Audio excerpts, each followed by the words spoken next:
Borax. You know the name, you know it's got the little girl with the desert scene, but you might not necessarily know what borax should be used for in your home. So in this video, I'm going to show you 7 ways that you can clean with borax. And at the end of this video, we're going to compare borax to baking soda and discuss when you should be using which product. And just a quick reminder, if you haven't done so already, to subscribe to the Clean My Space channel. And just a reminder, we have an ebook. I've got a link for you down below called 50 DIY Cleaning Recipes. And in that ebook, we have several recipes that include borax, so you can go check that out. A couple of quick notes off the top before we get into the uses for borax. You want to keep borax away from pets and from kids. It is indeed toxic if ingested, so keep that in mind.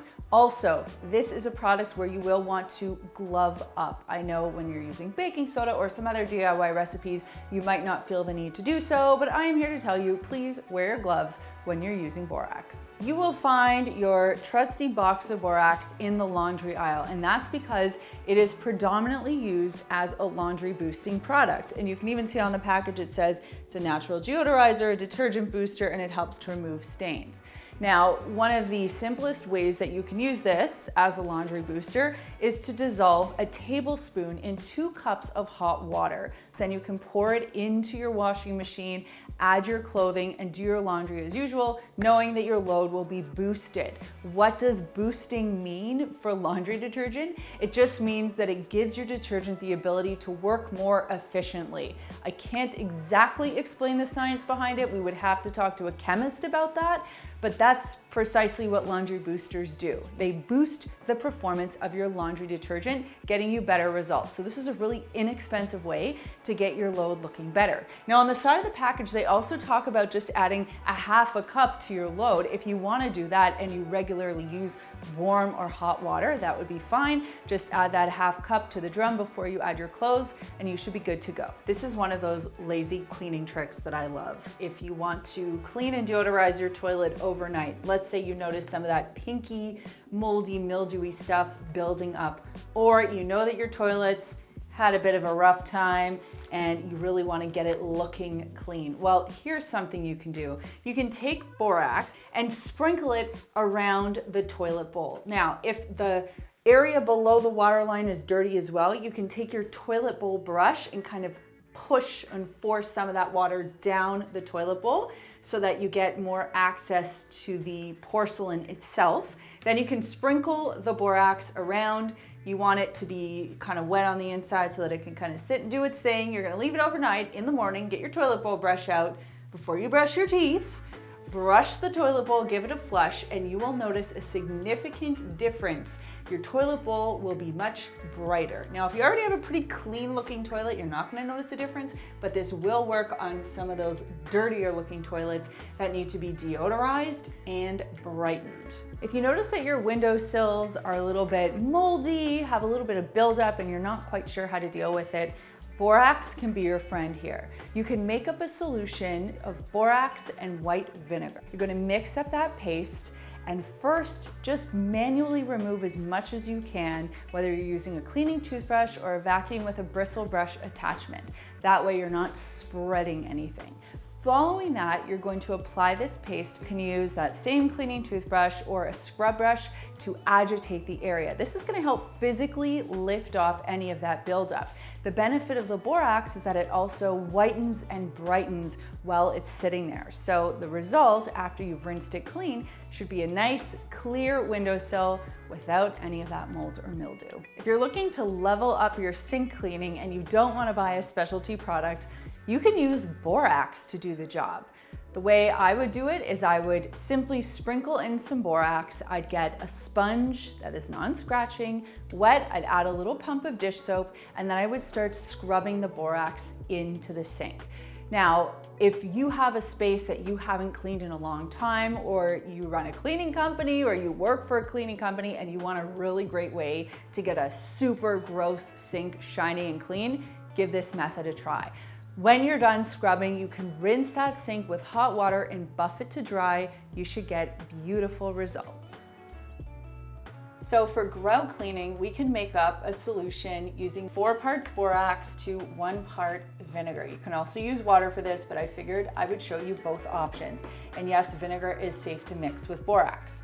Now I'm gonna apply this to the stained grout surface here, and I'll let it sit for about 15 or 20 minutes. Now I wouldn't recommend this for the whole floor. I think that's a lot of work, but if for whatever reason you have a stain on your grout, this is a good solution.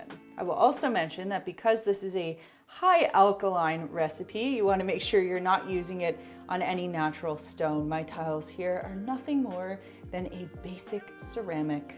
I present to you the baking sheet. Now, I've just gotten over getting a clean baking sheet. I think this is a patina. This says you're a good cook, lady. You've cooked some good stuff on here. But you know what? Every now and then people say, how can I get my cookie sheet clean? And I've seen borax and hot water being touted as a solution. So we're gonna put my probably perma-stained cooking sheet to the test. Cooking sheet, baking sheet, you know what I'm talking about. Now, is there a real recipe here? No, you just need to use hot water and borax. So I'm gonna sprinkle some on. I'm gonna eyeball it and call it half a cup. All right. We can all agree that looks pretty good. This is boiling hot water that I just boiled up beforehand.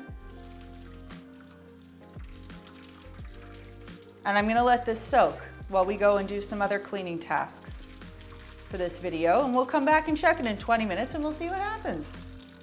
To take advantage of borax's deodorizing properties, I like to use it.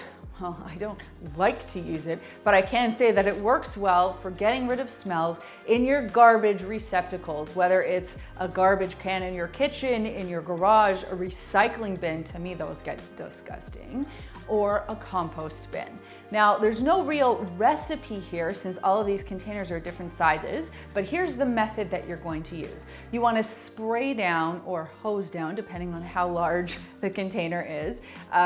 You want to get it wet. Now, if you can, you want to get it wet with soapy water. I would say just like the typical all-purpose cleaner, 2 cups of water, teaspoon of dish soap solution. Spray down the container, or if it's a huge one, like I said, you can just hose it down. Then you're gonna sprinkle borax, kind of like you'd be sprinkling Parmesan cheese on pasta at a restaurant and there was like a very generous waiter. That's what we're thinking. You're gonna let that sit for a while. You want the product to do the work. Following that, you're gonna get a bucket with either a heavy-duty sponge or a scrub brush. Now, you don't wanna use something that's going to scratch, so just make sure that you know your material and you know your cleaning tool. I would also recommend gloving up for this job. Then you can scrub the inside of the container, give it a good rinse, and allow it to dry. Not only will it look clean, but it is not going to smell like garbage. I do not have much hope for this method. I want to say we've left it for anywhere from 20 to 30 minutes. And obviously the water is no longer hot. So I have my non-scratch sponge. Let's see what happens. So first impressions, I am getting lift off. There's definitely a difference here. And I suppose I could spend another 15 or 20 minutes wearing out my arm and trying to get great results. But I'm totally not sold on whether or not this borax thing worked, because frankly, it could have been the borax, it could have been the hot water, it could have been the heavy duty sponge, could have been a combination of any of those things. And what if I let this soak overnight? Maybe I wouldn't have to do any scrubbing, I don't know. But I'm not gonna test it because the quality of my life isn't going to be any better if this pan looks perfectly clean or not. It works just the same. My food tastes just fine, whether or not this thing is crystal clear or a little bit worse for wear. So I'm gonna leave it as is, and I'm throwing in the sponge. Now it's time to talk about the difference between these two products. Sodium bicarbonate and sodium borate or sodium tetraborate are the chemical names for these two products. Obviously, baking soda is very well known. Borax is a little less well known, but they both essentially do the same thing. They whiten and brighten, they deodorize, and they provide mild abrasion. But here is the big difference, and it's where each of these lands on the pH scale. This clocks in at an 8.